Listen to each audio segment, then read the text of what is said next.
నా పేరు Sai Siddhu. I'm studying PUC 1 at Basar triple college. So ఈరోజు క్యాట్3 సిలబస్ మాట్లాడుకుందాం కెమిస్ట్రీలో. సో కెమిస్ట్రీలో క్యాట్3 సిలబస్ వచ్చేసి కెమికల్ బాండింగ్ అండ్ సొల్యూషన్స్లో నుంచి సొల్యూషన్స్ అనేది మనకి సెకండ్ ఇయర్ సిలబస్ అనమాట. సో సొల్యూషన్స్లో క్యాలిక్యులేషన్ పార్ట్ ఎక్కువ ఉంటుందని చెప్పారు. అలాగే స్టేట్స్ ఆఫ్ మెటల్లో నుంచి gaseous state, reduction reactions, stoichiometry నుంచి. సో కెమికల్ బాండింగ్ గురించి ఈరోజు వెళ్దాం. ఈరోజు మనం టాపిక్ వచ్చేసి కెమికల్ బాండింగ్. నేను ఆల్మోస్ట్ క్యాట్3 సిలబస్ మొత్తం చెప్పాలని ట్రై చేస్తున్నాను.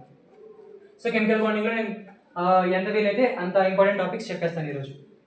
సో కెమికల్ బాండింగ్లో మెయిన్గా MCQ పరంగా చూస్తే ఏ వస్తాయంటే ఫాజన్స్ రూల్ నుంచి కానీ వెస్పర్ థియరీ నుంచి కానీ హైబ్రిడైజేషన్ ఎలా వస్తుందంటే ఇచ్చిన మాలిక్యూల్కి ఏ హైబ్రిడైజేషన్లో పాల్గొంటుంది అని MCQ ఇస్తాడు. అలాగే మాట్ ఎలా అంటే ఒక మాలిక్యూల్ ఇచ్చి దాని బాండ్ ఆర్డర్ ఎంత, మ్యాగ్నెటిక్ నేచర్ ఏంటి అని MCQలో ఇవ్వడం జరుగుతుంది. అలాగే థియరీ పార్ట్ చూస్తే theory part direct question Fajans rule మనకి తెలిసి ఉంటే డైరెక్ట్గా అది అడుగుతాడు, అది రాసేయచ్చు. అలాగే పాస్టులేట్స్ ఆఫ్ వెస్పర్ థియరీ అది కూడా చెప్పుకుందాం, కొన్ని పాయింట్స్ ఉన్నాయి. అండ్ ఇవన్నీ కూడా నేను ఈ నోట్స్ అన్నీ కూడా నేను స్క్రీన్ మీద ప్లే చేస్తాను. సో మీరు ఎవరైనా ఇంట్రెస్ట్ ఉంటే చూసుకోవచ్చు. So hybridization of SP, SP2, SP3, SP3D, SP3D2. So ఇవి కూడా మనకి ఎగ్జామ్లో డైరెక్ట్ క్వశ్చన్స్ అనమాట. ఒక మాలిక్యూల్ ఇచ్చి ఏ హైబ్రిడైజేషన్లో పాల్గొంటుంది, అలాగే దాని జామెట్రీ ఫిగర్ ఏంటి అని అడుగుతాడు. సో అలా వచ్చినప్పుడు ఏం చేయాలని కూడా డిస్కస్ చేద్దాం. సో అలాగే మళ్ళీ సేమ్ మనం పోయిన వీడియోలో చెప్పుకున్నాం MOT diagram for a given molecule. So అదే క్వశ్చన్ వస్తుంది అనమాట మనకి ఎగ్జామ్లో కూడా. సో ఇది ఇంపార్టెంట్ అనమాట, దీని గురించి మళ్ళీ డిస్కస్ చేసుకుందాం. అలాగే ఇది అయిపోయిన తర్వాత ఇప్పుడు ఈ మెయిన్ టాపిక్స్ అని చెప్పాను చూడండి. ఈ టాపిక్స్ అన్ని కవర్ చేసిన తర్వాత మనకి మిగిలిన టైంలో ఇవి చెప్పుకుందాం. పొలారిటీ ఆఫ్ బాండ్ గురించి, డైపోల్ మూమెంట్ గురించి, BBT of sigma bond and pi bond గురించి, అండ్ రెజొనెన్స్ అంటే చిన్న టాపిక్, అది రెజొనెన్స్ గురించి చెప్పుకుందాం. అలాగే కండిషన్ ఫర్ హైబ్రిడైజేషన్ అవి ఏంటో మనం డిస్కస్ చేసుకుందాం. ఓకే,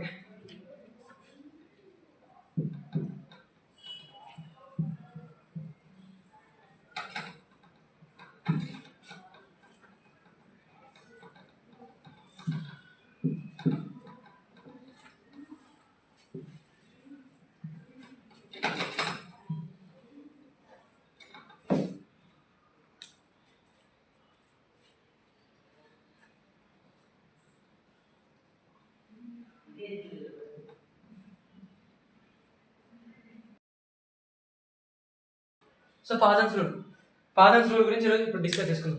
ఫాజన్స్ అంటే ఏం లేదు, సింపుల్గా చెప్పాలంటే ఒక A అనే ఒక ఆటము, B అనే ఒక ఆటము కలిసి ఒక మాలిక్యూల్ ఫామ్ చేసింది అనుకోండి, AB అనే మాలిక్యూల్. సో ఇది కంప్లీట్గా అయానిక్ బాండ్ చూపించదు, అలాగే కంప్లీట్గా కోవలెంట్ బాండ్ అనేది షో చేయదు. ఒకవేళ ఇది అయానిక్ బాండ్ ద్వారా ఫామ్ అయింది అనుకోండి, అందులో కంప్లీట్గా అయానిక్ బాండ్ అని చెప్పలేము, ఎందుకంటే ఎంతో కొంత partial covalent bond and covalent character అనేది దానిలో ఉంటుందని ఫాజన్స్ రూల్ చెప్పడం జరిగింది. సరే, ఇదే ఫాజన్స్ రూల్ అయితే రూల్స్ ఎందుకంటే ఇప్పుడు ఒక మాలిక్యూల్ ఇచ్చాను, AB అనే ఒక మాలిక్యూల్ ఉందండి. అందులో నీకు ఏది ఎక్కువ అయానిక్ క్యారెక్టర్ చూపిస్తుంది, ఏది ఎక్కువ కోవలెంట్ క్యారెక్టర్ ఉంది అని మీకు తెలుస్తుందా? తెలీదు. కొన్ని ఇప్పుడు ఈ ఫాజన్స్ రూల్ ఉందనుకోండి, ఆ రూల్స్ బట్టి మనకి తెలుసుకోవచ్చు ఆ ఇచ్చిన మాలిక్యూల్ ఎక్కువ కోవలెంట్ నేచర్ చూపిస్తుందా, తక్కువ అయానిక్ నేచర్ చూపిస్తుందా అని. ఇప్పుడు సపోజ్ రూల్స్ ద్వారా నువ్వు ఎక్కువ కోవలెంట్ నేచర్ ఉందని తెలుసుకోగలిగితే అట్ ఏ టైం నీకు తెలుస్తుంది అది ఎక్కువ కోవలెంట్ అంటే తక్కువ అయానిక్ అని. సో ఇలా ఈ రూల్స్ అనేది మనకి యూజ్ అవుతాయి. సో ఫస్ట్ రూల్ ఏంటంటే ఫర్ ఎ గివెన్ క్యాటయాన్స్ అంటే ఏంటంటే తెలుసండి, సోడియం అనేది క్యాటయాన్. సో ఇలా సోడియంస్ తీసుకుంటే వాటికి తగ్గట్టు యానయాన్స్.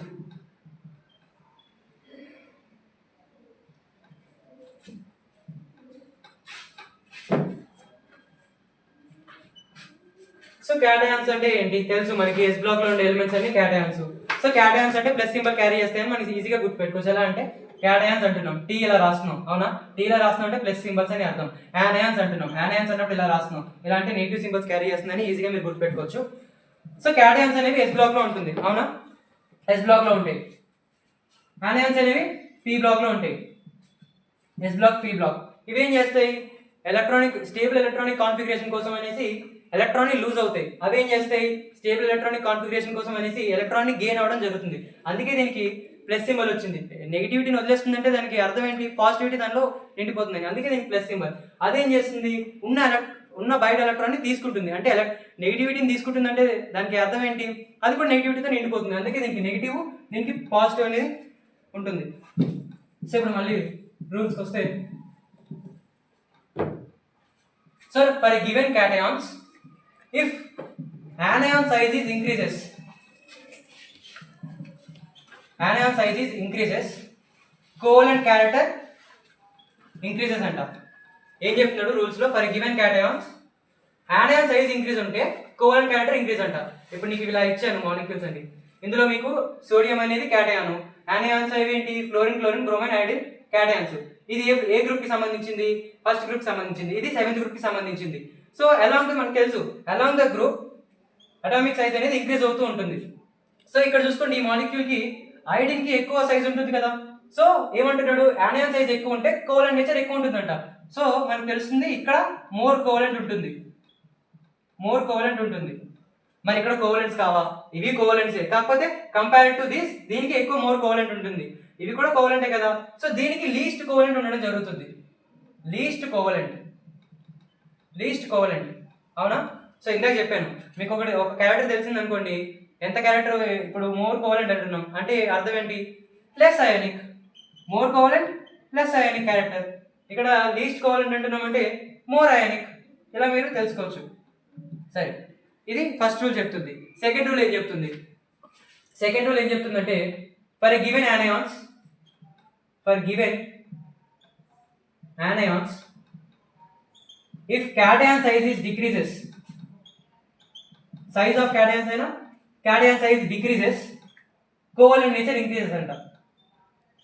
Covalent character increases. సరే చూద్దాం. anions అంటే ఏంటి మనకు తెలుసు, పీ బ్లాక్ లో ఉన్న ఎలిమెంట్స్ అని anions. సో ఫ్లోరిన్ రాద్దాం. ఫ్లోరిన్ అనేది కామన్ గా ఫ్లోరిన్ రాస్తే, ఇప్పుడు క్యాటయాన్స్ ఏవి, క్యాటయాన్స్ అంటే ఫస్ట్ గ్రూప్ ఎలిమెంట్స్ రాసుకున్నాం, lithium, sodium, potassium, rubidium, caesium. ఓకేనా. ఓకే, ఏం చెప్తున్నాడు, for given anions if cation size is decreases, covalent nature increase అంటుందంట. సో ఇది ఫస్ట్ గ్రూప్ అనేది తెలుస్తుంది మనకి. అలాంగ్ ది గ్రూప్స్ మళ్ళీ ఏమవుతుంది, అటామిక్ సైజ్ అనేది ఇంక్రీజ్ అవుతుంటుంది. అంటే ఇక్కడ లీస్ట్ సైజ్ ఉంటుంది, ఇక్కడ వచ్చేసరికి ఎక్కువ సైజ్ ఉంటుంది అనమాట. దీనికి ఎక్కువ సైజ్ ఉంది, దీనికి లీస్ట్ సైజ్ ఉంది. మన రూల్ ఏం చెప్తుంది, దేనికి తక్కువ సైజ్ ఉంటే క్యాటయాన్ లో అది కోవలెంట్ నేచర్ ఎక్కువ చూపిస్తుందంట. సో అల్టిమేట్ గా ఇది మోర్ కోవలెంట్ అవుతుంది. మరి కోవలెంట్ కాకుండా పోతుందా, కోవలెంటే, కాకపోతే ఏమవుతుంది, ఇది లీస్ట్ కోవలెంట్ అవుతుంది. అర్థమవుతుందా, ఇది లీస్ట్ కోవలెంట్ అవుతుంది. సరే, మరి ఇది మోర్ కోవలెంట్ అంటే అర్థం ఏంటి, లీస్ట్ అయానిక్. చెప్పాను కదా, ఏది కూడా 100% కోవలెంట్ క్యారెక్టర్ చూపించదు. సో ఇది మోర్ కోవలెంట్ అంటే దాంట్లోకి ఎంత కొంత లీస్ట్ అయానిక్ కూడా ఉంటుంది. ఇది లీస్ట్ కోవలెంట్ అంటే మోర్ అయానిక్, అంతే. లీస్ట్ కోవలెంట్ అంటే మోర్ అయానిక్, ఇలా అన్నమాట. సరే, ఈ 2 రూల్స్ అర్థమయ్యాయి అనుకుంటున్నాను. సో థర్డ్ రూల్ చూద్దాం. థర్డ్ రూల్ ఏం చెప్తుందంటే,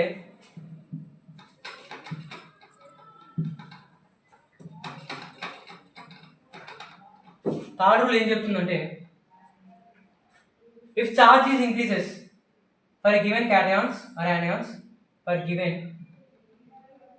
cation or anion, charge is increases,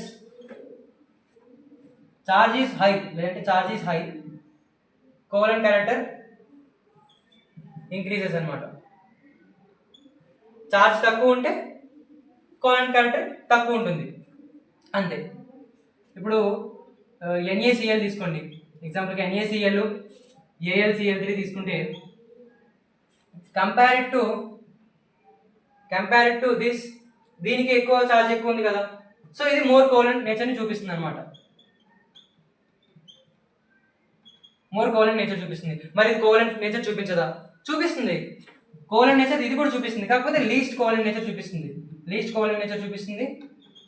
least covalent అంటే ఏం చెప్తున్నాం, మోర్ అయానిక్ అని చెప్తున్నాం,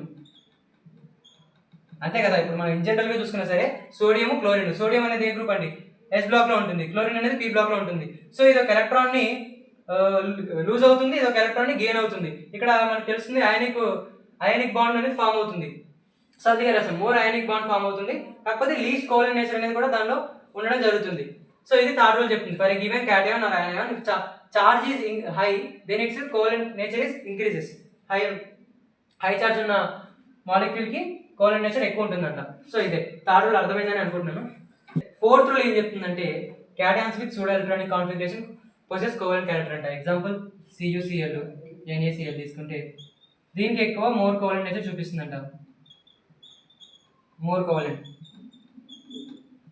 ఎందుకంటే ఇది సూడో ఎలక్ట్రానిక్ కాన్ఫిగరేషన్ అనేది దీనిలో సూడో ఎలక్ట్రానిక్ కాన్ఫిగరేషన్ ఉంటుంది. సూడో అంటే ఏంటి? నకిలీ అని అర్థం కదా. ఎలక్ట్రానిక్ కాన్ఫిగరేషన్ కాకుండా ఇప్పుడు డి బ్లాక్ లో ఉన్న ఎలిమెంట్స్ తో సింపుల్ గా చెప్పాలంటే ఫోర్త్ రూల్ ఎలా చెప్పాలంటే డి బ్లాక్ లో ఉన్న ఎలిమెంట్స్ ఇంకే ఆటంతో అయినా ఏ ఎలిమెంట్ అయినా కంబైన్ అయితే అది సూడో ఎలక్ట్రానిక్ కాన్ఫిగరేషన్ ఇస్తుంది. సో అందులో ఖచ్చితంగా కోవలెంట్ నేచర్ ఎక్కువ ఉంటుంది అనమాట. ఇదే ఫోర్త్ రూల్ చెప్తుంది. ఓకే, సో కోవలెంట్ గురించి మనం మళ్ళీ మాట్లాడుకుందాం. కోవలెంట్ క్యారెక్టర్ ఎక్కువ ఉంది అని తెలుసుకోవాలంటే రూల్స్ లో ఫస్ట్ రూల్స్ ఏంటి? క్యారెక్టర్ ఎక్కువ ఉంది అని తెలుసుకోవాలనుకుంటే ఫస్ట్ వన్ ఏంటి? Larger size anions, small size cations. Third one ఏంటి? carrying high energy. High energy okay, high energy కాదు, carrying small size. Third one carrying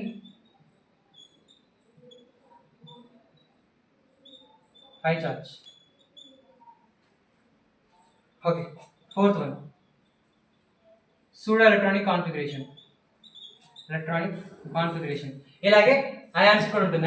ionic character తెలుసుకోవాలంటే సేమ్ ఇదే రివర్స్ ఇంతే. ఇప్పుడు దీనికి లార్జర్ సైజ్ యానియన్స్ అన్నాం కదా, లార్జర్ సైజ్ క్యాటయాన్స్ ఉంటుంది అనమాట. లార్జర్ సైజ్ క్యాటయాన్స్ ఉంటుంది. ఇక్కడ ఏమంటారు? స్మాల్ సైజ్ క్యాటయాన్స్ అంటే స్మాల్ సైజ్ యానియాన్స్. ఇక్కడ ఏమంటున్నాడు? క్యారింగ్ హై చార్జ్ అంట. ఇక్కడ లో చార్జ్ అంటే అది అయానిక్ నేచర్ చూపిస్తుందని అర్థం ఆ మాలిక్యూల్. అలాగే సూడో ఎలక్ట్రానిక్ కాన్ఫిగరేషన్ ఉన్నాం. ఇక్కడ ఏముంటుంది? Noble electronic configuration, noble gas electronic configuration లేదంటే నోబుల్ ఎలక్ట్రానిక్ కాన్ఫిగరేషన్. సో ఇదనమాట. వెస్పర్ పాస్టర్స్ గురించి మాట్లాడుకుంటే మీకు స్క్రీన్ మీద ప్లే చేస్తాను. సో ఫస్ట్ పాస్టేట్ దేని గురించి మాట్లాడుతుంది? The geometry of a molecule depends upon the number of electron pairs in the valence shell of its central atom అంట. BeCl2 తీసుకుంటే దీని మాలిక్యూల్ యొక్క జామెట్రీ స్ట్రక్చర్ దేని మీద డిపెండ్ అవుతుందంట? సెంట్రల్ ఆటమ్ మీద డిపెండ్ అవుతుందంట. Central atom depends upon the number of electron pairs in the valence shell of its central atom అనమాట. సో ఇది ఫస్ట్ రూల్, ఫస్ట్ పాస్టేట్ అనమాట. సెకండ్ పాస్టేట్ దేని గురించి చెప్తుంది? pair of electrons in the valence shell repels one another since the electron clouds are negative charged అనమాట. So దీనికి geometry వస్తుంది కదా, జామెట్రీ వచ్చిన తర్వాత ఎలా అరేంజ్ చేయాలంటే ఇప్పుడు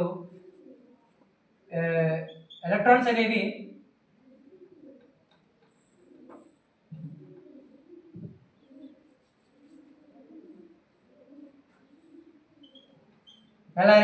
ఇప్పుడు ఎలక్ట్రాన్స్ అనేవి నెగిటివ్ చార్జ్ కలిగి ఉంటుందని మీకు తెలుసు.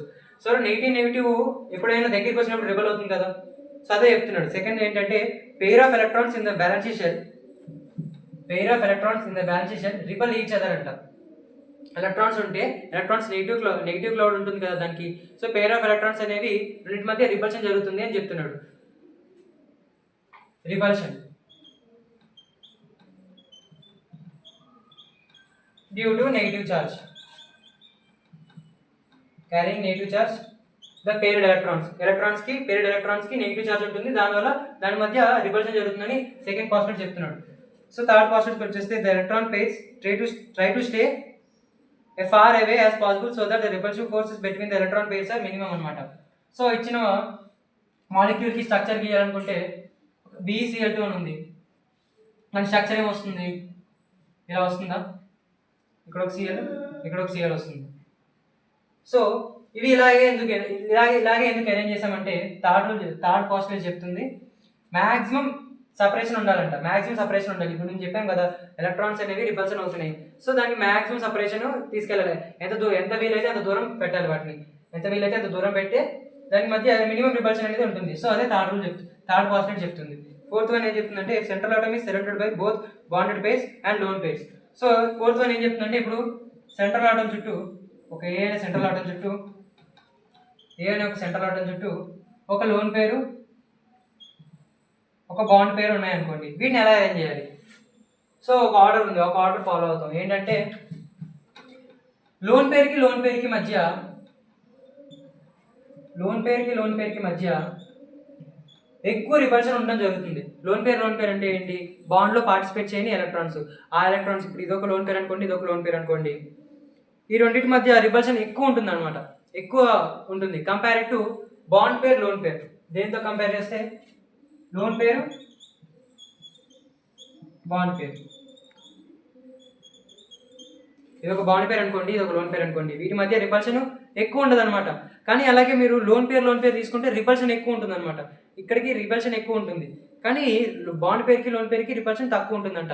కంపేర్ టు లోన్ పేరు బాండ్ పేరు ఇంతకంటే రిపల్షన్ తక్కువ అనేది ఏమైనా ఉందా అంటే బాండ్ పేరుకి మధ్య రిపల్షన్ ఇంకా తక్కువ ఉంటుంది అనమాట.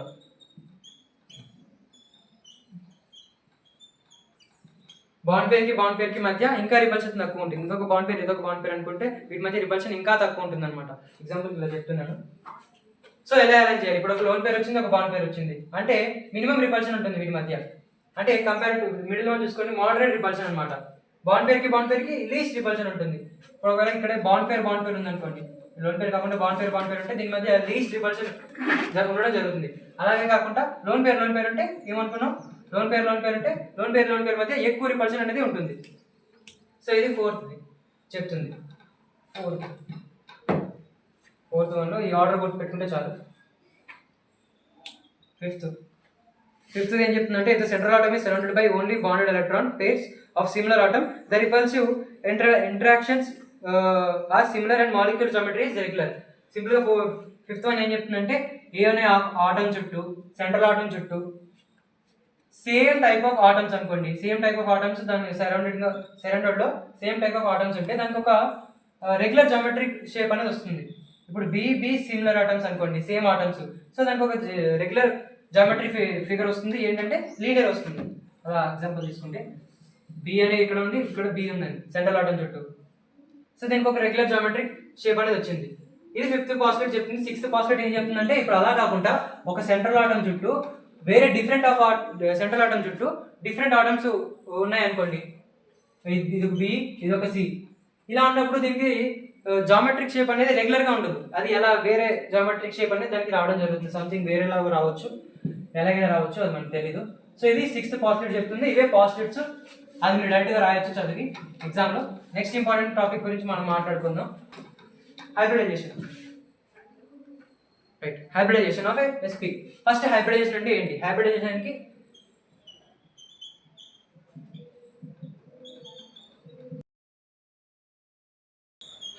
అంటే ఏంటంటే the intermixing of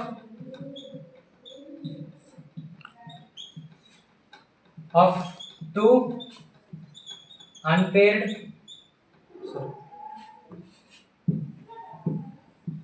the intermixing of orbitals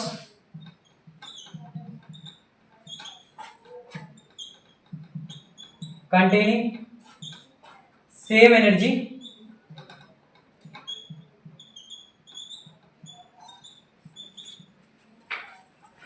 of an atom to get equal number of identical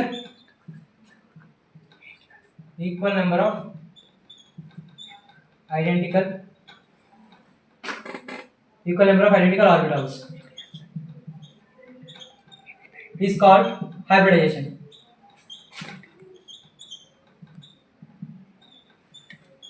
సింపుల్గా చెప్తాను. ఒకటి తీసుకుంటే వేరే మన ఒక ఆటమ్ తీసుకుంటే నేను ఎలక్ట్రానిక్ కాన్ఫిగరేషన్ రాయండి 1s2 2s2 అంతే కదా, 1s2 2s2 బోరాన్ తీసుకుంటే సింపుల్గా చెప్తా. బోరాన్ అనే ఒక ఆటమ్ తీసుకుంటే 1s2 2s2 2p1 తీసుకున్నారనుకోండి. ఇక్కడ మీరు వ్యాలెన్స్ షెల్ తీసుకుంటే 2 2 మనకి ఏం చెప్తుంది? మనకు తెలుసు 2 అంటే ఏంటి, principal quantum number. Principal quantum number మనకి ఏం చెప్తుంది, ఎనర్జీ ఆఫ్ ది షెల్ చెప్తుంది. సో ఇది ఎంత ఎనర్జీ ఉందో అది ఎంత ఎనర్జీ ఉంది, 2 2 రెండు సేమ్ ఎనర్జీ ఉంది కదా. ఎస్ అనే ఒక ఆర్బిటాల్ కి పి అనే ఆర్బిటాల్ కి సేమ్ టైప్ ఆఫ్ ఎనర్జీ ఉందన్నమాట. ఎస్ ఆర్బిటాల్, ఇది ఎస్ ఆర్బిటాల్, పి ఆర్బిటాల్లో మూడు ఆర్బిటాల్స్ ఉంటాయి కదా పి అనే ఆర్బిటాల్లో. ఇది ఎస్ ఆర్బిటాల్, ఇందులో 2 ఎలక్ట్రాన్స్ ఉన్నాయి, ఇందులో 1 ఎలక్ట్రాన్ ఉందంట, ఒక ఎలక్ట్రాన్ ఉంది. హైబ్రిడైజేషన్ ఏం చెప్తుందంటే the intermixing of orbitals containing same energy of an atom to get equal number of identical orbitals అనమాట. సో ఇందులో ఉన్న ఎలక్ట్రాన్ 2s2 లో ఉన్న ఎలక్ట్రాన్ 2p1 లోకి ఎగ్జైటెడ్ అవుతుంది అనమాట. పొజిషన్ చేంజ్ అవుతుంది, ఎలక్ట్రాన్ ఎస్ నుంచి పీకి మారుతుంది, సేమ్ ఎనర్జీ కంటైన్ ఉంది. సో హైబ్రిడైజేషన్ ఎప్పుడు పాసిబుల్ అవుతుందంటే ఈ రెండు same type of energy contain అవుతుంటాయి. ఇది 2 ఎనర్జీ, ఇది 2తో ఉంది, ఇది 2తో ఉంది. సో అందుకే దీని మధ్య ఇంటర్మిక్సింగ్ అనేది జరుగుతుంది ఎలక్ట్రాన్స్. ఇదే హైబ్రిడైజేషన్. అర్థమైందని అనుకుంటున్నాను. ఎగ్జామ్లో ఏమడుగుతాడంటే ఒక మాలిక్యూల్ ఇచ్చి ఆ మాలిక్యూల్ ఏ హైబ్రిడైజేషన్లో పాల్గొంటుంది, దాని జామెట్రిక్ షేప్ ఏంటి. ఫస్ట్ ఎంసీక్యూలో కూడా ఇది ఇంపార్టెంటే. ఎంసీక్యూలో మన క్లాస్ డేస్ చూసుకుంటే ఎంసీక్యూలో ఒకటి అడిగాడు ఏంటంటే ఫర్ ఎగ్జాంపుల్ ఎలాంటి టైప్ అడుగుతాడంటే BeCl2 ఏ హైబ్రిడైజేషన్లో పాల్గొంటుంది అని అడుగుతాడు, లేదంటే PCl5 ఏ హైబ్రిడేషన్లో పాల్గొంటుంది అని అడుగుతాడు, లేదంటే CH4 ఏ హైబ్రిడేషన్లో పాల్గొంటుంది అని అడుగుతాడు. సో ఇది ఎలా సింపుల్గా కనుక్కోవచ్చు. మనకున్న హైబ్రిడేషన్స్ ఏంటి, sp, sp2, sp3, sp3d, sp3d2. So వీటిని చూస్తూ మనం వీటిని గీయొచ్చు. ఎలా, ఫస్ట్ ఇచ్చిన మాలిక్యూల్ సెంట్రల్ ఆటం ఏంటో మీరు కనిపెట్టండి. సెంట్రల్ ఆటం ఏంటి, లీస్ట్ ఇదే కదా, ఇది 2 ఇది 1 అవునా. ఇది సెంట్రల్ ఆటం అవుతుంది, అర్థమవుతుందా, ఇది సెంట్రల్ ఆటం అవుతుంది. సెంట్రల్ ఆటము బెరిలియం అయితే అది ఏ గ్రూప్లో ఉందో మీకు తెలియాలి. సో దానికోసం మనం ఖచ్చితంగా పీరియాడిక్ టేబుల్ అనేది చదవడం ఇంపార్టెంట్. సో అందరూ పీరియాడిక్ టేబుల్లో తరోగా ఉంటే మీరు దీన్ని సింపుల్గా ఈజీగా చేయగలుగుతారు. సో బెరిలియం అనేది మనకు తెలుసు సెకండ్ గ్రూప్లో ఉంటుంది. సో 2 డాట్స్ పెట్టుకోండి. సెకండ్ గ్రూప్లో ఉంటే ఎన్ని క్లోరిన్ బాండ్స్ ఫామ్ అవుతున్నాయంట, 2 అంట. సో 2 ఇక్కడ 2 వచ్చింది. 2 అంటే ఇక్కడ క్యాలిక్యులేట్ చేసుకోండి. ఎస్ పైన ఒక 1 ఉంది అనుకోండి, ఇక్కడ పి పైన ఒక 1 ఉంది. ఈ రెండు టాలీ అవుతున్నాయా, ఇవి 2 ఉంది, ఈ 2 ఉంది, టాలీ అవుతున్నాయా. సో అందుకే బెరిలియం క్లోరైడ్ అనేది sp హైబ్రిడేషన్ అని చెప్పుకోవచ్చు. అలాగే PCl5 గురించి మాట్లాడుతున్నాం. PCl5 సేమ్, ఇది కూడా అలాగే. PCl5 అనేది ఒక మాలిక్యూల్ అయితే అందులో సెంట్రల్ ఆటం ఏంటి, ఫాస్ఫరస్. ఫాస్ఫరస్ ఏ గ్రూప్ కి సంబంధించిందో మీకు తెలియాలి. ఫాస్ఫరస్ అంటే ఏంటి, నైట్రోజన్, ఫాస్ఫరస్. నైట్రోజన్ ఏది, 5th గ్రూప్ అవునా. 5th గ్రూప్ అంటే 1 2 3 4 5 రాసుకోండి. 1 2 3 4 5. అందులో ఎన్ని బాండ్స్ ఫామ్ అవుతున్నాయంట క్లోరిన్ తో, 5 బాండ్స్ అంట. 1 2 3 4 5 అవునా. 5 బాండ్స్ ఉంటే మీరు ఇక్కడ చూసుకోవాలి మళ్ళీ ఏది 5 వస్తుంది, 3 చూసుకోండి. 1 1 2 వస్తుంది, ఇది కాదు. 1 2 3 వస్తుంది, ఇది కాదు. 1 3 ఎంత వస్తుంది, 4 వస్తుంది, ఇది కూడా కాదు. 1 3 1 5 వస్తుంది. ఇక్కడ టాలీ అవుతుందా, sp3d తో టాలీ అవుతుందా 5 అనేది. సో ఇది sp3 డీహైబ్రిడేషన్ లో పాల్గొంటుంది అని మీరు ఈజీగా ఫైండ్ అవుట్ చేయొచ్చు. ఇలాగే మీరు C4 కూడా చేయండి. C4 ఏముంది, C అనేది central atom. Carbon central atom అంటే కార్బన్ ఏ గ్రూప్ లో ఉంటుంది, బోరాను, కార్బన్. బోరాన్ తర్వాత వచ్చేది కార్బన్. సో ఫోర్త్ గ్రూప్ లో ఉంటుంది. 1 2 3 4 1 2 3 4. ఎందుకు 4 హైడ్రోజన్ బాండ్స్ దాని చుట్టూ ఫామ్ అవుతున్నాయంట. 4 ఉన్నాయి, టాలీ చేసుకుంటే ఎంత టాలీ అవుతుంది, sp3 3 ఇది 1. సో ఇది sp3 అనే హైబ్రిడేషన్ లో పాల్గొంటుంది అని మీరు ఈజీగా క్యాలిక్యులేట్ చేసి చెప్పొచ్చు. స్క్రీన్ మీద మీకు ప్లే చేస్తాను అనమాట sp హైబ్రిడేషన్ కి డెఫినేషన్. సో మీరు డెఫినేషన్ చూస్తే the intermixing of one S orbital అవునా. ఇది ఒక ఎస్ ఆర్బిటల్, ఇది ఒక పి ఆర్బిటల్ మీకు తెలుస్తుంది. సో అదే డెఫినేషన్ లో రాయాలి.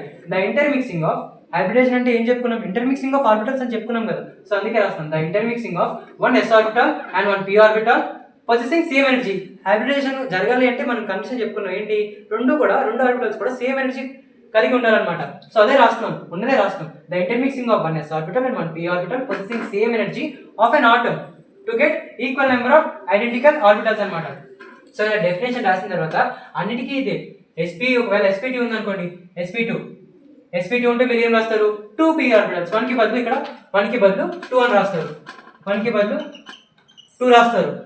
The intermixing of 1 s orbital and 2 p orbitals possessing same energy of an atom to get equal number of identical orbitals is called sp2 hybridization రాస్తారు.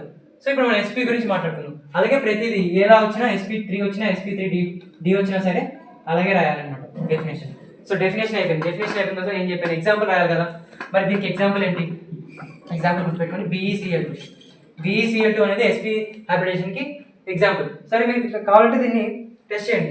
ఇది hybridisation సంబంధించిందా కదా చెప్పాను. ఎలా చెక్ చేస్తారు? బెరిలియం సెంట్రల్ ఆటమ్ ఇందాక చేసాం కదా. బెరిలియం అంటే second group, two chlorines bond form చేస్తున్నాయి. 2 అంటే టాలీ అవుతుందా 1s 1p. సో ఇలా sp హైబ్రిడేషన్ లో పాల్గొంటుంది BeCl2 అని మనకు తెలుస్తుంది. Example BeCl2. తర్వాత ఏం రాయాలంటే సెంట్రల్ ఆటమ్ కి ఎలక్ట్రానిక్ కాన్ఫిగరేషన్ రాయాలి. సెంట్రల్ ఆటమ్ కి ఎలక్ట్రానిక్ కాన్ఫిగరేషన్ ఏంటి? బెరిలియం 1s2 అంతేనా? 1:2 అంతేనా? రైట్. 1s2 2s2 దీనికి electronic configuration. So valence shell electronic configuration తీసుకోండి. ఇది 2s2 అనేది బ్యాలెన్స్ కదా, బ్యాలెన్స్ షెల్ కదా. సో 2s2 తీసుకుంటే దానికి ground state electronic configuration, excited state electronic configuration రాయాల్సి ఉంటుంది. So ground state electronic configuration రాద్దాం. Ground state electronic configuration for beryllium atom. Ground state electronic configuration for beryllium atom ఎలా రాస్తారు? ఏం చెప్తున్నాడు? ఇక్కడ 2s2 ఇక్కడ ఏముంటుంది? తర్వాత వెంటనే అదే షెల్లో 2p ఉంటుంది. కానీ ఇక్కడ 2pలో ఎలక్ట్రాన్స్ లేవు, అయినా మనం రాద్దాం. ఎలక్ట్రాన్స్ లేకపోయినా 2p అనే ఒక ఆర్బిటాల్ ఉంటుంది సెకండ్ షెల్లో. సో ఇక్కడ ఏమంటున్నాడు? 2s2 అంట 2p అంట. 2pలో ఏం లేవు కాబట్టి మనం అలా జీరోలో పెట్టేద్దాం. సో ఇందులో ఏం లేవు, ఎంటీ. ఈ ఆర్బిటాల్స్ ఎంటీ. ఇందులో ఏంటన్నాయి? 2 ఎలక్ట్రాన్స్ ఉన్నాయన్నమాట. సో మరి ఇక్కడ మీరు గ్రౌండ్ స్టేట్ ఎలక్ట్రానిక్ కాన్ఫిగరేషన్ రాశారు. దీని ద్వారా మీరు ఎగ్జైటెడ్ స్టేట్ ఎలక్ట్రానిక్ కాన్ఫిగరేషన్ రాయొచ్చు. మనకి ఏం కావాలో అదే మీరు చూడండి ఒకసారి. మనకి ఏం కావాలి? sp హైబ్రిడేషన్ కావాలంట. ఇక్కడ ఎన్ని ఉన్నాయి? s ఉంది, p లేదు. సో ఇక్కడ ఒక ఎలక్ట్రాన్ ఉంది, అక్కడ ఎలక్ట్రాన్ పంపిస్తే s ఉంటుంది, p ఉంటుంది, అవునా? సో అలా మీరు చేయండి. ఎలక్ట్రానిక్ కాన్ఫిగరేషన్ తర్వాత excited state electronic configuration for Be atom.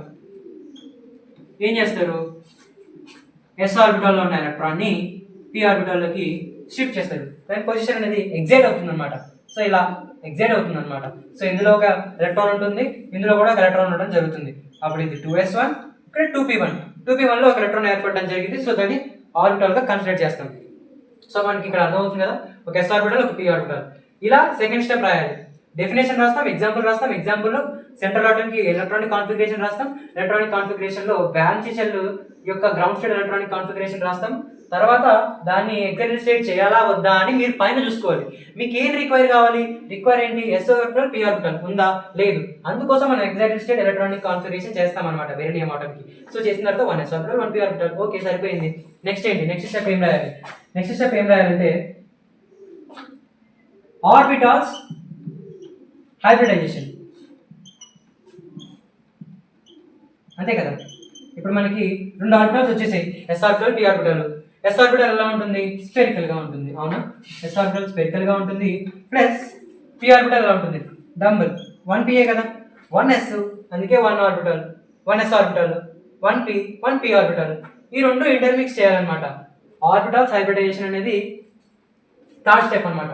చేస్తే ఏమొస్తుంది మీకు తెలుస్తుంది. ఇదొక 1 1 + 1 2 అంటే మనం చెప్పుకున్నాం. 2 అంటే జామెట్రిక్ షేప్ ఎలా వస్తుంది? లీనియర్, అంతే కదా. 2 అంటే లీనియర్, అంటే దాని షేప్ ఇలా వస్తుంది అనమాట. పెద్దగా రాస్తాం. ఇలా s orbital, p orbital intermix అయిపోయి అలా వస్తుంది అనమాట. ఇది ఆర్బిటాల్ హైబ్రిడైజేషన్. 1s 1p. దీన్ని ఏమంటారు? sp. ఇదేంటి? sp. ఇందులో ఎన్ని ఎలక్ట్రాన్స్ ఉన్నాయంట? ఒక ఎలక్ట్రాన్. ఇందులో ఏంటంట? ఒక ఎలక్ట్రాన్ అన్పేర్డ్ గా ఉన్నాయి. పేరింగ్ లో పార్టిసిపేట్ చేస్తాయి, అంటే బాండ్ లో పార్టిసిపేట్ చేస్తాయి. దేంతో బాండ్ ఫామ్ చేస్తుందంట? క్లోరిన్. ఎక్కడ ఇచ్చేసారు కదా, మాలిక్యూల్ ఉంది కదా, మిగిలిన ఏంటి? క్లోరిన్ తో బాండ్ ఫామ్ చేస్తుంది. సో ఫోర్త్ స్టెప్ ఏం రాయాలంటే క్లోరిన్ యొక్క ఫోర్త్ స్టెప్ ఓవర్లాపింగ్ అనమాట. ఓవర్లాపింగ్, అంతే కదా. ఓవర్లాప్ చేయాలి, ఇంకో ఆర్బిటాల్లో షేర్ చేయాలి, అంతే కదా. ఓవర్లాపింగ్, అందుకే. సో ఓవర్లాపింగ్ ఆఫ్ మిగిలిందండి Cl2 కాన్ఫిగరేషన్. ఫస్ట్ క్లోరిన్ యొక్క కాన్ఫిగరేషన్ రాయాలి. క్లోరిన్ అంటే మీకు ఏం తెలుసు? 17, అంతేనా. క్లోరిన్ అనేది 17, క్లోరిన్ ఆర్గాన్ కదా. 17 కి ఎలక్ట్రానిక్ కాన్ఫిగరేషన్ రాస్తే 1s2 2s2 2p6 3s2 3p5, అంతేనా. 3p5 అనా. సో బ్యాలెన్స్ షెల్ మీరు చూస్తే 3s2 3p5. సో ఎన్ని ఎలక్ట్రాన్స్ కావాలి దానికి? స్టేబుల్ ఎలక్ట్రానిక్ కాన్ఫిగరేషన్ కోసం ఎన్ని ఎలక్ట్రాన్స్ రిక్వైర్డ్, 1 ఎలక్ట్రాన్ రిక్వైర్డ్. అంటే ఒక దాంతో బాండ్ ఫామ్ చేస్తుంది కదా, ఒకటి బాండ్ ఫామ్ చేస్తుంది. సో 3s2 3p5 అనేది బాండ్ ఫామ్ చేస్తుంది దేంతో, ఒక sp తో. మళ్ళీ ఇంకో క్లోరిన్ కూడా ఉంది, దీంతో పాటు ఇంకో క్లోరిన్ ఇచ్చాడు. ఆ క్లోరిన్ దేంతో పార్టిసిపేట్ చేస్తుంది, అటు సైడ్ ఉన్న sp హైబ్రిడైజేషన్ ఆర్బిటాల్ తో బాండ్ ఫామ్ చేస్తుంది. సో అదే రాద్దాం. ఓవర్లాపింగ్ ఇక్కడ ఓవర్లాపింగ్ ఏంటంటే 3s2 3p5. సో p ఆర్బిటాలే కదా బాండ్ లో ఫామ్ చేస్తుంది, దానిలో కదా తక్కువ ఉంది ఒకటి. సో p ఆర్బిటాల్ తీసుకుంటే p ఆర్బిటాల్ ఎలా ఉంటుంది, డబుల్ షేప్ లో ఉంటుంది. డబుల్ షేప్ లో ఉన్న ఒక p ఆర్బిటాల్ సరిపోదు అనుకుంటా, రఫ్ చేస్తా. దేంతో మిక్స్ అవుతుంది, హైబ్రిడైజ్డ్ ఆర్బిటాల్ తో మిక్స్ అవుతుంది. హైబ్రిడైజ్డ్ ఆర్బిటాల్ ఏంటి మనకి, అది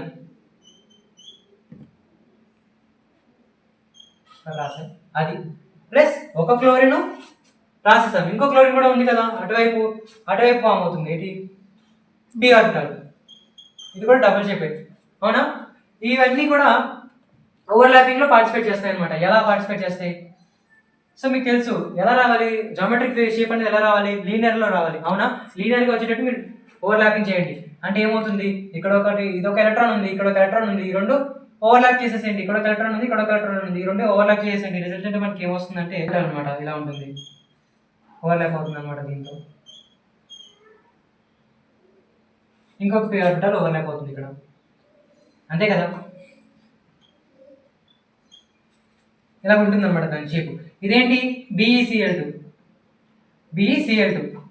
ఇందులో ఉన్న ఒక ఎలక్ట్రాను, ఇందులో ఒక ఎలక్ట్రాను, p ఆర్బిటాల్ లో ఉన్న ఎలక్ట్రాను, ఆర్బిటాల్ హైబ్రిడైజేషన్ లో ఉన్న ఎలక్ట్రాన్స్ తో ఓవర్లాపింగ్ జరిగి బాండ్ అనేది ఫామ్ చేయడం జరుగుతుంది. సో ఇది ఇలా హైబ్రిడైజేషన్ గీయాలన్నమాట. సో అర్థమైందని అనుకుంటున్నాను. ఇవి స్టెప్స్ హైబ్రిడైజేషన్ sp అడిగినప్పుడు. sp2 హైబ్రిడైజేషన్ గురించి మాట్లాడుకుందాం. సేమ్ డెఫినేషన్ అండి, సేమ్ డెఫినేషన్. ఇందాక డెఫినేషన్ ఏం రాసాం, మీకు స్క్రీన్ మీద ప్లే చేస్తాను కావాలంటే డెఫినేషన్. ఇందాక డెఫినేషన్ ఏం రాసాం, the intermixing of 1s orbital 1p orbital of same energy of an atom to get equal number of identical orbitals అనమాట. సో దీనికి కూడా అలాగే ఒక s ఆర్బిటల్ కనిపిస్తుంది, 2 p ఆర్బిటల్స్ కనిపిస్తుంది. Same definition, the intermixing of 1s orbital and 2 p orbitals of possessing same energy of an atom to get equal number of identical orbitals. అంతే, దీనికి definition రాసిన తర్వాత నెక్స్ట్ స్టెప్ ఏం చేయాలి, example తీయాలి కదా. sp2 కి ఎగ్జాంపుల్ ఏంటి, sp2 కి ఎగ్జాంపుల్ వచ్చేసి ఏంటంటే BeCl3 అండి. BeCl3 అనేది sp2 కి హైబ్రిడైజేషన్. చెక్ చేద్దాం అదా కాదా. ఫస్ట్ మాలిక్యూల్ కనిపిస్తుంది, మాలిక్యూల్ కి సెంటర్ ఆటం ఏంటి, బోరాన్ అని తెలుస్తుంది. కనిపెట్టిన తర్వాత బోరాన్ అనేది ఏ గ్రూప్ కి సంబంధించింది, బోరాన్ థర్డ్ గ్రూప్, అవునా. థర్డ్ గ్రూప్ 3 క్లోరిన్ ఆటమ్స్ అనేవి బాండ్ ఫామ్ చేస్తున్నాయంట. సో చెక్ చేసుకోండి, 3 అంట, టాలీ అవుతుందా, 1s 2p. సో ఇక్కడ 1 ఇక్కడ 2, 3 ఇక్కడ 3, టాలీ అవుతుందా. సో ఇదే BeCl3 అనేది sp2 హైబ్రిడేషన్ అనే పాల్గొంటుందని మనం చెప్పుకోవచ్చు. నెక్స్ట్ వన్, దీనికి బోరాన్ కి సెంట్రల్ ఆటమ్ కి ఎలక్ట్రానిక్ కాన్ఫిగరేషన్ రాయాలి. సో బోరాన్ ఏంటి, hydrogen helium lithium beryllium boron, 5th one కదా, 1s2 2s2 2p1, అంతే కదా. సో బ్యాలెన్స్ ఎలక్ట్రానిక్ కాన్ఫిగరేషన్ తీసుకుంటే 2s2p ఇవి మాత్రమే తీసుకోండి. Ground state electronic configuration for boron atom అండి. బోరాన్ ఆటమ్ తీసుకుంటే ఎలా అంట, ఒక s ఆర్బిటల్, ఒక p ఆర్బిటల్స్ అంటే 3 ఆర్బిటల్స్ ఉంటాయి. ఇందులో 2s లో చూసుకుంటే 2 ఎలక్ట్రాన్స్ ఉన్నాయి, 2p 1 అంట, 1 ఎలక్ట్రాన్ ఉంది, ఇది 2p అంట. సో మనకి ఏం కావాలి, ఇక్కడ మీరు గ్రౌండ్ స్టేట్ ఇలా గీసిన తర్వాత మళ్ళీ చెక్ చేసుకోండి మీకు ఏం కావాలి. sp2 హైబ్రిడేషన్ అంటున్నాం అంటే ఏం కావాలి, ఒక s ఆర్బిటల్ కావాలి, 2 p ఆర్బిటల్స్ కావాలి. ఓకే, s ఆర్బిటల్ ఒకటి ఉంది, p ఆర్బిటల్ ఒకటి లేవు, 2 లేవు, ఒకటే ఉంది. అప్పుడు ఏం చేయొచ్చు, s లో 2 ఎలక్ట్రాన్స్ ఉన్నాయంటే ఒక ఎలక్ట్రాన్ ని ఇందులోకి ఎగ్జైట్ చేయొచ్చు కదా, అవునా కదా. సో ఎగ్జైట్ చేయడం వల్ల మనకి ఏం జరుగుతుంది, ఒక s ఆర్బిటల్, ఒక p ఆర్బిటల్ అనేది రావడం జరుగుతుంది, అవునా కదా. So excited state electronic configuration for boron atom ఏంటి, ఎలక్ట్రాన్ అనేది పొజిషన్ చేంజ్ అవుతుంది, ఇక్కడ నుంచి ఇలా వచ్చేసింది. అప్పుడు ఏమవుతుంది, ఇది 2p 2 అవుతుంది, ఇక్కడ 2s 1 అవుతుంది, ఇక్కడ టాలీ అయిపోతుంది మనకి. ఓకే, ఒక s ఆర్బిటల్ వచ్చింది, 2 p ఆర్బిటల్స్ వచ్చేసాయి, మనకి కావాల్సింది వచ్చేసింది. నెక్స్ట్ మనం ఏం చేయాలి, నెక్స్ట్ మనం ఏం చేయాలంటే దీనికి ఆర్బిటల్స్ హైబ్రిడైజేషన్ చేయాలి. నెక్స్ట్ స్టెప్ ఏంటి? Orbitals hybridization. ఆర్బిటాల్స్ హైబ్రిడైజేషన్ చేశారనుకోండి, మీరు చూడండి ఏ ఆర్బిటాల్ ఉంది, ఎస్ ఆర్బిటాల్ కనిపిస్తుంది, 2 p ఆర్బిటాల్స్ కనిపిస్తుంది. అదే రాయండి, 1 s ఆర్బిటాల్. ఎస్ ఆర్బిటాల్ ఏ షేప్ లో ఉంటుంది? స్పెరికల్ షేప్ లో ఉంటుంది. తర్వాత 2 ప్లస్ 2 p ఆర్బిటాల్స్ అంట. 2 p ఆర్బిటాల్స్ అంటే డంబుల్ షేప్ లో ఉంటుంది. p అనే ఆర్బిటాల్ 2 అంటున్నాడు, ఇది 1 అంటున్నాడు. So 1 s orbital 2 p orbitals అంట. సో 2 + 1 3 అంటే మనకి ఏం తెలుసు? Triangular planar. ఆ షేప్ అలాగే ఉంటుంది. సో సరిగ్గా గీలేదు. సో ఇందులో ఒక ఎలక్ట్రాన్ ఉంది, ఇందులో ఒక ఎలక్ట్రాన్ ఉంది, ఇందులో ఎలక్ట్రాన్ ఉంది. బాండ్ లో పార్టిసిపేట్ చేయడానికి రెడీగా ఉంది. ఒక ఎలక్ట్రాన్ ఉంది, సో 2 కావాలి కాబట్టి బాండ్ లో ఫామ్ చేస్తాయి. షేర్ చేసుకోండి. లేదంటే నెక్స్ట్ ఇలా చేశాం కదా. నెక్స్ట్ వన్ ఏంటి? ఇదేంటి? ఫస్ట్ ఆఫ్ ఆల్ దీనికి రాద్దాం. ఇదేంటి? sp2 hybridization. Hybrid orbital. sp2 hybrid orbital. ఇది sp2 సేమ్, ఇది కూడా sp2. Next overlapping. Next step ఏంటి? ఓవర్లాపింగ్. ఓవర్లాపింగ్ మనకు కావాల్సింది ఇంకో ఆటం కావాలి కదా. ఓవర్లాపింగ్ కోసం ఆ ఆటం ఏమి ఇచ్చాడు? క్లోరిన్ ఇచ్చాడు. అంతేనా? క్లోరిన్ ఇచ్చాడు. క్లోరిన్ ఇందాక సేమ్ అదే. క్లోరిన్ అంటే 17 atomic number. 1s2 2s2 2p6 3s2 3p5 same కదా. ఇక్కడ కూడా సేమ్ స్టోరీ. 3p5 ఒక్కొక్క p ఆర్బిటాల్ వెళ్ళిపోతుంది. sp2 హైబ్రిడ్ ఆర్బిటాల్ దగ్గరికి వెళ్ళిపోయి బాండ్ అనేది ఫామ్ చేయడం జరుగుతుంది.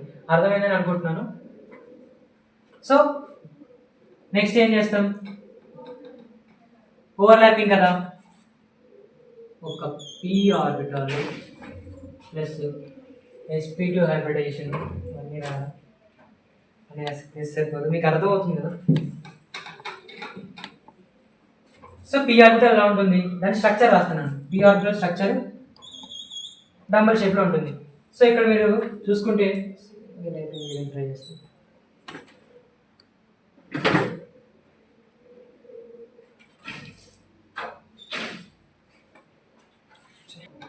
sp2 కదా. సో ఒక p ఆర్బిటాల్, ఒక్కొక్క p ఆర్బిటాల్ 3 క్లోరిన్స్ ఉన్నాయన్నాం. ఒక్కొక్క క్లోరిన్ ఉన్న p ఆర్బిటాల్ ఇలా ఓవర్లాపింగ్ లో వెళ్ళిపోతుంది. ఇలా ఓవర్లాపింగ్ లోకి వెళ్ళిపోయి ఎన్ని వస్తున్నాయి? 2 ఎలక్ట్రాన్స్ అనేది ఇలా ఫిల్ అయిపోవడం జరుగుతుంది. సో షేప్ చూడడానికి ఎలా ఉంది? Triangular planar. ఇలా కాకుండా మనం ఇంకోలా ఎలా రాసుకోవచ్చు? ఒక బోరాన్ చుట్టూ 3 క్లోరిన్లు ఉన్నాయంట. ఎలా రాయొచ్చు? ఇలా ఒకటి, ఇలా ఒకటి, ఇలా ఒకటి. అవునా? ఇలా అయినా రాయొచ్చు. సో ఇంతే. దాని బాండ్ యాంగిల్ అయితే కూడా మనం చెప్పగలం 120 అని చెప్పేసి. సో ఇది sp2 హైబ్రిడైజేషన్. అర్థమైందని అనుకుంటున్నాను. సో నెక్స్ట్ వచ్చేసి sp3 హైబ్రిడైజేషన్. మీరే చేయాలి.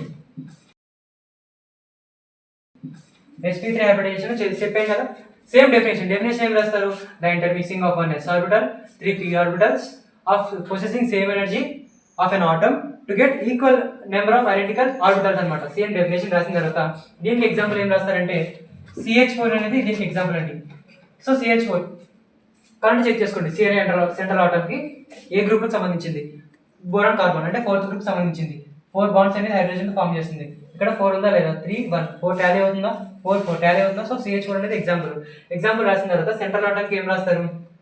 సెంట్రల్ ఆటమ్కి ఎలక్ట్రానిక్ కాన్ఫిగరేషన్ రాస్తారు. ఎలక్ట్రానిక్ కాన్ఫిగరేషన్ రాసిన తర్వాత దానికి గ్రౌండ్ స్టేట్ ఎలక్ట్రానిక్ కాన్ఫిగరేషన్ రాసిన తర్వాత చూసుకుంటారు. ఆర్బిటల్స్ s ఆర్బిటల్ ఎన్ని ఎలక్ట్రాన్స్ ఉన్నాయి, p ఆర్బిటల్ ఎన్ని ఎలక్ట్రాన్స్ ఉన్నాయి. సో మనకి రిక్వైర్డ్ కావాల్సిన ఆర్బిటల్స్ ఉన్నాయా లేవా? లేకపోతే ఎగ్జైటెడ్ స్టేట్ చేస్తారు దానికి. అవునా? ఎగ్జైటెడ్ స్టేట్ చేస్తారు. చేసిన తర్వాత మళ్ళీ ఏం చేస్తారు? ఆర్బిటల్స్ ని హైబ్రిడైజేషన్ చేస్తారు. ఆర్బిటల్స్ హైబ్రిడైజేషన్ తర్వాత మళ్ళీ ఏం చేస్తారు? ఓవర్లాపింగ్ చేస్తారు. సో తర్వాత లాస్ట్ కి జామెట్రిక్ స్ట్రక్చర్ అనేది గీస్తారు. సో అంతే.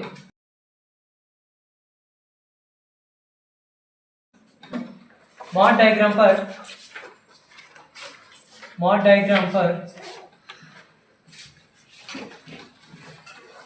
O2 అండ్ N2 గురించి ఈరోజు చెప్పుకుందాం. సో ఇవి ఇంపార్టెంట్ కాబట్టి మళ్ళీ చెప్తున్నాను.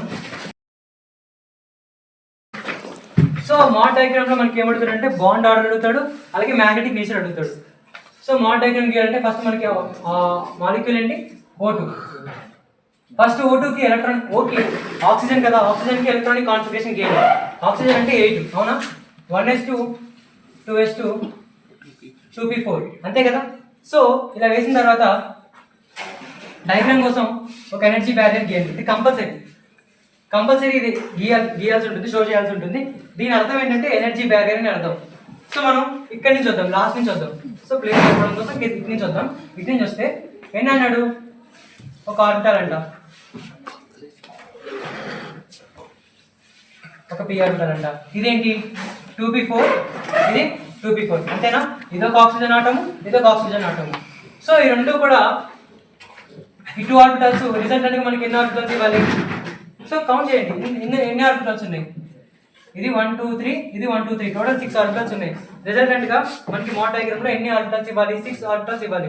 అందులో 3 అనేవి యాంటీ బాండ్ మాలిక్యులర్ ఆర్బిటాల్లోకి వెళ్ళిపోతుంది, ఇంకా 3 అనేవి బాండ్ మాలిక్యులర్ ఆర్బిటాల్కి వచ్చేస్తుంది అనమాట. సో ఫస్ట్ ఎలక్ట్రాన్స్ ఫిల్ చేద్దాం. 4 అన్నాడు, 1 2 3 4 అంతే కదా. ఇక్కడ కూడా సేమ్, ఇక్కడ కూడా సేమ్. సో ఆక్సిజన్కి వచ్చేసరికి మీరు ఎలా గుర్తుపెట్టుకోవాలంటే 1 to 2 1 ప్యాటర్న్ గుర్తుపెట్టుకోవాలండి. 1 to 2 1 ఎందుకంటే ఫస్ట్ 1 ఆర్బిటాల్ ఇవ్వండి, తర్వాత 2 ఆర్బిటాల్స్ ఇవ్వండి, మళ్ళీ 2 ఆర్బిటాల్స్ ఇవ్వండి, తర్వాత 1 ఆర్బిటాల్ ఇవ్వండి. ఇప్పుడు 6 ఆర్బిటాల్స్ ఉన్నాయి టోటల్గా మనకి. ఫస్ట్ 3 అనేది యాంటీ బాండ్ మాలిక్యులర్ ఆర్బిటాల్కు వెళ్ళిపోతుంది. నెక్స్ట్ 3 అనేది బాండ్ మాలిక్యులర్ ఆర్బిటాల్లోకి వెళ్ళిపోతుంది, అంతే కదా. సో ఫస్ట్ 1 ఆర్బిటాల్ ఇచ్చేసేయండి. 1 ఆర్బిటాల్ ఇచ్చేస్తే అది తర్వాత 2 ఆర్బిటాల్స్ ఇవ్వండి, తర్వాత ఇక్కడ 2 ఇవ్వండి, ఇక్కడ 1 ఇవ్వండి. సో ఇలా వీటికి లింక్స్ ఇచ్చేసారు అనుకోండి. సో ఇక్కడ ఏం పెట్టాలి, ఇది 2pz అవుతుందండి, 2pz అవుతుంది, ఇది 2px అవుతుంది, ఇది 2py అవుతుంది, ఇది 2px అవుతుంది, ఇది 2py అవుతుంది, ఇది 2pz అవుతుంది, అంతే కదా. తర్వాత వీటి ఎలక్ట్రాన్స్ ని ఫిల్ చేయాలి. ఎలక్ట్రాన్స్ ని కింద నుంచి ఫిల్ చేయాల్సి ఉంటుంది. ఎన్ని ఎలక్ట్రాన్స్ ఉన్నాయి? ఇందులో ఎన్ని ఉన్నాయి? 4 ఉన్నాయి, అందులో ఎన్ని ఉన్నాయి? 4 ఉన్నాయి, టోటల్ గా 8 ఎలక్ట్రాన్స్ ఉన్నాయి. సో 8 ఎలక్ట్రాన్స్ ని ఫిల్ చేద్దాం కింద నుంచి. 1 2 మాక్సిమం కెపాసిటీ 2 కాబట్టి 2 ఫిల్ అయిపోయినాయి. నెక్స్ట్ 1 2 అయిపోయినాయి, 4 5 6 6 అయిపోయినాయి, 7 ఒకటి 8 ఒకటి ఇలా ఫిల్ అవుతుంది అనమాట. సో మీరు ఇక్కడే చెప్పేయచ్చు దీనికి మ్యాగ్నెటిక్ నేచర్ ఏంటి అనేది, ఇక్కడే చెప్పేయచ్చు. p ఆర్బిటాల్ గీసేసిన తర్వాత చెప్పేయచ్చు. ఎలా ఉంది?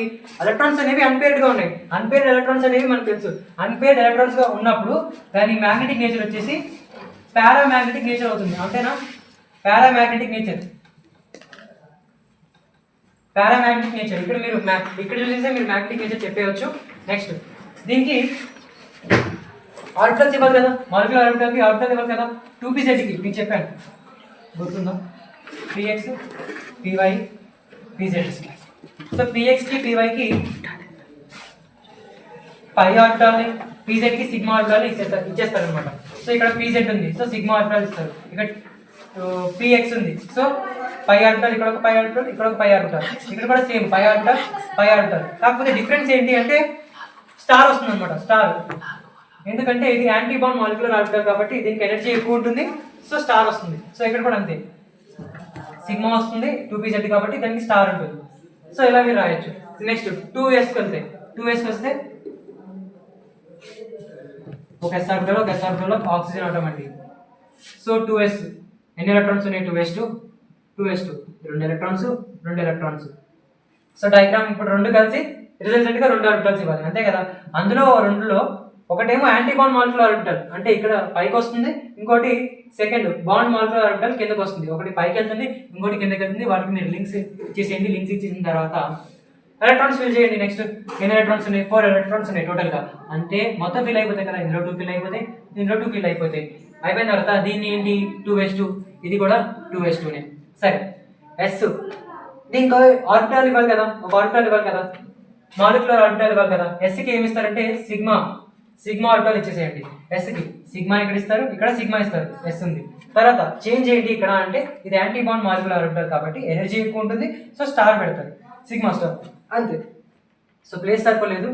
సో నేను ఇక్కడ ఇప్పుడైతే ప్రస్తుతానికి ఇక్కడ రాస్తున్నాను. సారీ, మీరు ఎగ్జామ్కి వచ్చేసారంటే అన్ని లైన్ గా కిందే ఇలాగే రాయాలి, 1 by 1 రాయాలి. సో ప్లేస్ సరిపోలేదు కాబట్టి నేను ఇక్కడ రాస్తున్నాను. ఎగ్జామ్కి వెళ్ళాక మాత్రం లైన్ అన్ని ఒకే దగ్గర రాయాలి. సో నెక్స్ట్ మిగిలింది ఏంటి? 1s2 ఎనర్జీ బయట తీసుకుంటే 1s2 ఎన్ని ఎలక్ట్రాన్స్ ఉన్నాయి? 2 ఎలక్ట్రాన్స్ ఉన్నాయి. రిజల్టెంట్ గా ఎన్ని ఇవ్వాలి? 2 ఇవ్వాలి. ఒకటేమో యాంటీ బాండ్కి వెళ్ళిపోతుంది, ఇంకోటి బాండ్ మాలిక్యులర్ ఆర్బిటాల్కి వచ్చేస్తుంది. సో లింక్స్ ఇచ్చేసేయండి. లింక్స్ ఇచ్చేసిన తర్వాత ఎన్ని ఎలక్ట్రాన్స్ ఉన్నాయి? 4 ఎలక్ట్రాన్స్ ఉన్నాయి. 1 2 ఫిల్ అయిపోయినాయి. ఫిల్ అయిపోయిన తర్వాత నేమింగ్స్ ఏంటి? ఇది కూడా 1s2నే, ఇది కూడా 1s2నే. s కి ఏ ఆర్బిటాల్ వస్తుంది? మాలిక్యులర్ ఆర్బిటాల్ ఏ వస్తుంది. సిగ్మా వస్తుంది. సేమ్ ఇక్కడ కూడా సిగ్మా ఇస్తారు, ఇక్కడ సిగ్మా స్టార్ ఇస్తారు, అంతే కదా. సో ఇక్కడతో మాడ్ డయాగ్రామ్ అనేది కంప్లీట్ అయిపోయింది O2కి. నెక్స్ట్ బాండ్ ఆర్డర్ అడుగుతాడని చెప్పాను కదా. బాండ్ ఆర్డర్ అంటే మీకు ఫార్ములా తెలిసి ఉండాలి. బాండ్ ఆర్డర్ అంటే number of electrons in bond molecular orbital minus number of electrons in anti bond molecular orbital, అంతే కదా. ఏం చెప్తున్నాను, ఇది బాండ్ మాలిక్యులర్ ఆర్బిటాల్, పైన ఏంటి యాంటీ బాండ్ మాలిక్యులర్ ఆర్బిటాల్. అందులో ఉన్న ఎలక్ట్రాన్స్ ని సపరేట్ చేయాలన్నమాట. ఫస్ట్ బాండ్ మాలిక్యులర్ ఆర్బిటాల్లో ఎన్ని ఎలక్ట్రాన్స్ ఉన్నాయో కౌంట్ చేద్దాం. 1 2 3 4 5 6 7 8 9 10, అంతే కదా. 5 దాకా వెళ్ళకూడదు, ఎందుకని అది వేరేవి యాంటీ బాండ్. ఎన్ని ఉన్నాయి? 1 2 3 4 5 6 7 8 9 10, 10 ఉన్నాయి. Okay, 10 minus bond electrons minus anti bond electrons. Anti bond electrons ఎన్ని ఉన్నాయి లెక్కెట్టొద్దాం. 1 2 3 4 5 6, 6 అంట. 10 మైనస్ 6 డివైడెడ్ బై 2 అండి. సో 10 మైనస్ 6 ఎంత? 4, 4/2 అంత 2. సో 2 బాండ్ ఆర్డర్ అంటే ఏంటి? ఎన్ని బాండ్స్ ఫామ్ చేస్తుంది అనేది బాండ్ ఆర్డర్ కదా. సో 2 బాండ్స్ ఫామ్ చేస్తుందంట ఆక్సిజన్ ఆక్సిజన్ మాలిక్యూల్. సో ఇది అన్నమాట. ఒక మాలిక్యూల్ ఇస్తే దానికి మాలిక్యులర్ ఆర్బిటల్ డయాగ్రామ్ వేసి ఫస్ట్ గా మనం ఏం చేయాలి, ఎనర్జీ బ్యారియర్ ఖచ్చితంగా మెన్షన్ చేయాలి. మెన్షన్ చేసిన తర్వాత ఇలా డయాగ్రామ్ వేసిన తర్వాత బాండ్ ఆర్డర్ అడిగితే బాండ్ ఆర్డర్ రాయొచ్చు, మ్యాగ్నెటిక్ నేచర్ అడిగితే మ్యాగ్నెటిక్ నేచర్ రాయొచ్చు. ఓకేనా. ఇది కాకుండా ఎలక్ట్రానిక్ కాన్ఫిగరేషన్ రాయమన్నాడు అనుకోండి, దానికి మాడ్ డయాగ్రామ్ వేసి ఎలక్ట్రానిక్ కాన్ఫిగరేషన్ రాయమంటే మీకు తెలుసు ఎలక్ట్రానిక్ కాన్ఫిగరేషన్ అంటే ఏంటి. ఎలక్ట్రాన్స్ ఆర్బిటల్లో ఎలక్ట్రాన్స్ ఉంటేనే దాని ఎలక్ట్రానిక్ కాన్ఫిగరేషన్ మనం మెన్షన్ చేస్తాం, అంతే కదా. సో ఎలక్ట్రానిక్ కాన్ఫిగరేషన్ ఏం రాస్తారంటే sigma 1s2 sigma star 1s2. ఇందులో ఎలక్ట్రాన్స్ ఉన్నాయి, ఇదొక ఆర్బిటల్, ఇందులో ఎలక్ట్రాన్స్ ఉన్నాయి సేమ్.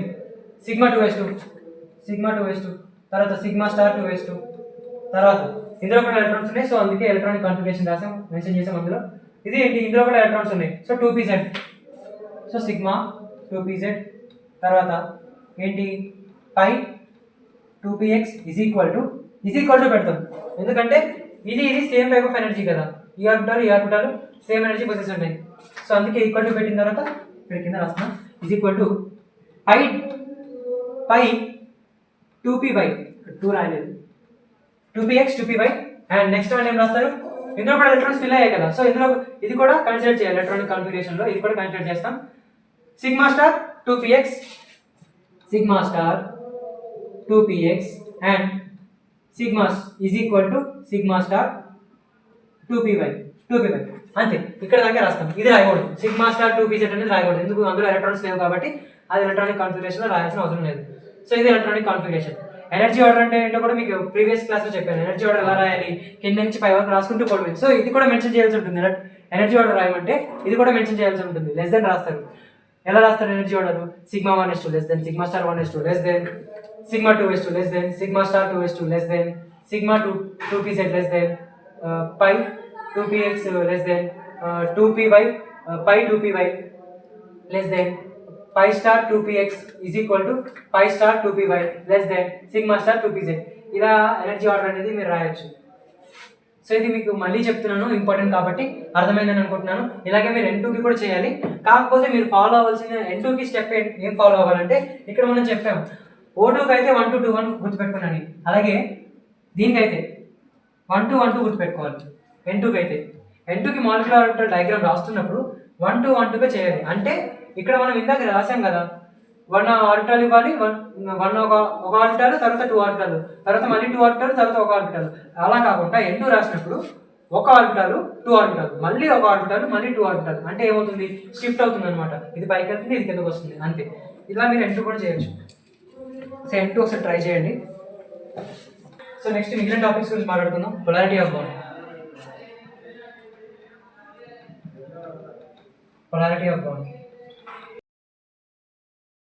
చూస్తే పొలారిటీ ఆఫ్ బాండ్ అంటే ఏంటంటే ఏవైనా 2 ఆటమ్స్ చుట్టూ 2 డిఫరెంట్ ఎలక్ట్రోనెగటివిటీ కలిగిన ఆటమ్స్ చుట్టూ ఆటమ్స్ మధ్య బాండ్ ఫామ్ అయితే కోవలెంట్ బాండ్ ఫామ్ అయితే ఏ ఒక ఆటం బి ఒక ఆటం, దీనికి డిఫరెంట్ ఎలక్ట్రోనెగటివిటీ ఉంది, దీనికి డిఫరెంట్ ఎలక్ట్రోనెగటివిటీ ఉంది. ఆ రెండు కలిసి కోవలెంట్ బాండ్ ఫామ్ అయితే దేని వైపు ఎక్కువ ఎలక్ట్రోనెగటివిటీ ఉంటుందో దాని వైపు ఎలక్ట్రాన్ షేర్ చేసుకున్న ఎలక్ట్రాన్ అనేది మూవ్ అవుతుంది, కొంచెం డిస్ప్లేస్ అవుతుంది అని చెప్తున్నాడు. అలా డిస్ప్లేస్ అయినప్పుడు తీసుకుంటున్న ఆటం వైపు, అంటే ఎలక్ట్రోనెగటివిటీ ఎక్కువ ఉన్న ఆటం వైపు ఎలక్ట్రాన్ వస్తుంది కదా, అలా తీసుకుంటున్న ఆటం వైపు పార్షియల్ నెగిటివ్ ఛార్జ్ ఉంటుందంట. అలాగే వదులుకుంటుంది, అంటే బాండ్లో ఉన్నప్పుడు ఎలక్ట్రాన్ కొంచెం వదులుకుంటుంది. ఒక ఆటము ఎలక్ట్రోనెగటివిటీ తక్కువ ఉండడం వల్ల ఎలక్ట్రాన్ వదులుకొని దానికి పార్షియల్ పాజిటివ్ ఛార్జ్ ఉంటుందంట. సో అదే చెప్తుంది పొలారిటీ ఆఫ్ బాండ్ అంటే ఏంటో. సో సింపుల్గా చెప్తాను. సో ఒక ఫస్ట్ ఏ కేసు తీసుకుందామంటే, ఇద్దరు ట్విన్స్ ఉన్నారు. ఇద్దరు ట్విన్స్ ఉన్నప్పుడు ఇద్దరికి సేమ్ ఎనర్జీ ఉంది. ఇద్దరికి సేమ్ ఎనర్జీ ఉంటే నేను ఒక ఎలక్ట్రాన్ అనుకోండి, వాడు ఒక ఆటము వీడు ఒక ఆటము అనుకుంటే, వీడు ఇటువైపు నన్ను ఇద్దరు లాగుతున్నారు. సేమ్ ఎనర్జీ ఉంది కాబట్టి ఇద్దరు సమానత్వంగా లాగుతున్నారంటే నేను ఎటైనా వెళ్తానా? ఎటు వెళ్ళను. సో ఇది కేసు 1. సో అలాంటి టైంలో రెండు ఆటమ్స్ సేమ్ ఎనర్జీ కలిగి ఉంటే ఎలక్ట్రాన్ అనేది ఎటు చెందదు, ఎటు పోదు, మిడిల్లో అలాగే అలా స్టేబుల్గా ఉండిపోతుంది అనమాట. అలా కాకుండా సెకండ్ కేసు తీసుకుంటే డిఫరెంట్ ఎలక్ట్రోనెగటివిటీస్ అని చెప్తున్నాం. ఇక్కడ ఇప్పుడు ఈ కేసులో తీసుకుంటే ఇద్దరు అన్నదమ్ములు, వాడికి ఒక ఎనర్జీ ఉంటుంది, వీడికి కొంచెం ఎనర్జీ ఉంటుంది. కంపేరిటివ్ వీళ్ళిద్దరిని చూస్తే అన్నకి ఎక్కువ ఎనర్జీ ఉంటుంది కదా. అలాగే ఎలక్ట్రోనెగటివిటీ డిఫరెంట్ ఆటమ్స్ అనమాట. ఒకదానికి ఎక్కువ ఎలక్ట్రోనెగటివిటీ ఉంది అంటే ఎక్కువ ఎనర్జీ, ఒకదానికి తక్కువ ఎలక్ట్రోనెగటివిటీ ఉంది దీంతో కంపేర్ చేస్తే అందుకే తక్కువ ఎనర్జీ. వాళ్ళ మధ్య ఒక ఎలక్ట్రాన్ పడేసారు అనుకోండి, ఏది ఎక్కువ ఎలక్ట్రోనెగటివిటీ ఉంటే దాని వైపు ఆటం అనేది డిస్ప్లేస్ అవుతుంది.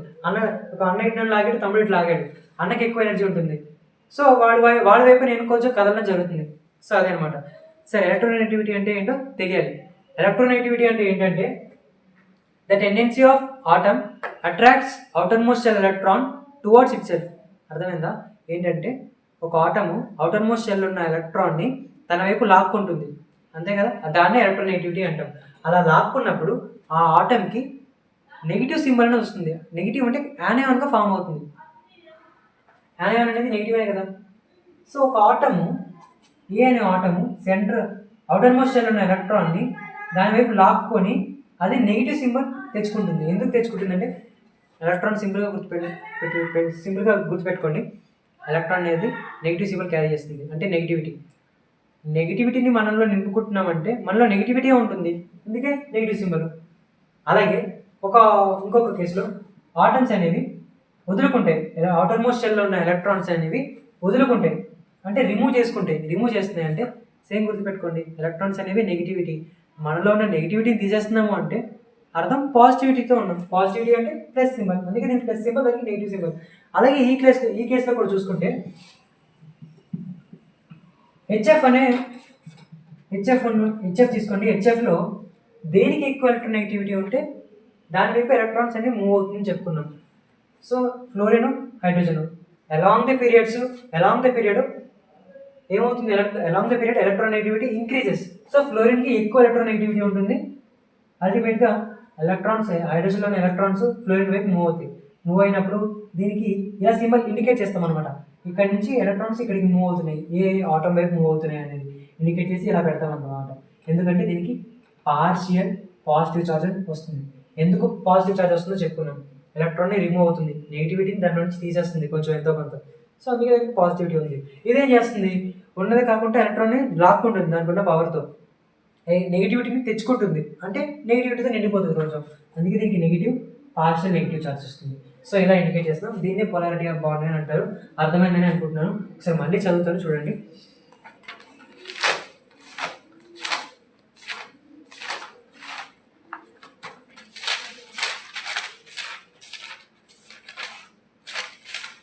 సో ఒకసారి మళ్ళీ చదువుతాను చూడండి, అదే మీనింగ్ వచ్చేలా మనం చెప్పుకున్నాం.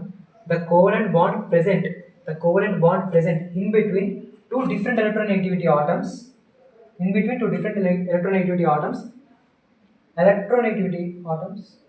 due to electronegativity difference bonded electrons.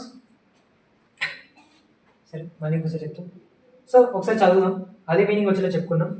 If covalent bond present in between two different electronegativity atoms due to electronegativity difference ఉండడం వల్ల బాండెడ్ ఎలక్ట్రాన్స్, బాండ్లో ఉన్న electrons displace towards more electronegativity, ఎక్కువ ఎనర్జీ ఉన్న ఆటం వైపు, ఎక్కువ ఎలక్ట్రోనెగటివిటీ ఎనర్జీ ఉన్న atom వైపు మూవ్ అవుతాయి అన్నమాట.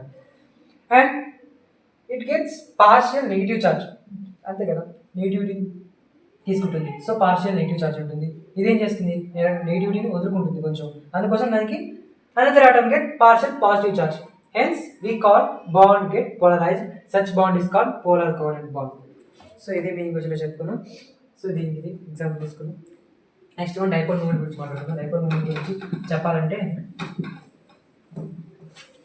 డైపోల్ మూమెంట్ నెక్స్ట్ వచ్చేసి డైపోల్ మూమెంట్ గురించి మాట్లాడుతున్నాం. Dipole moment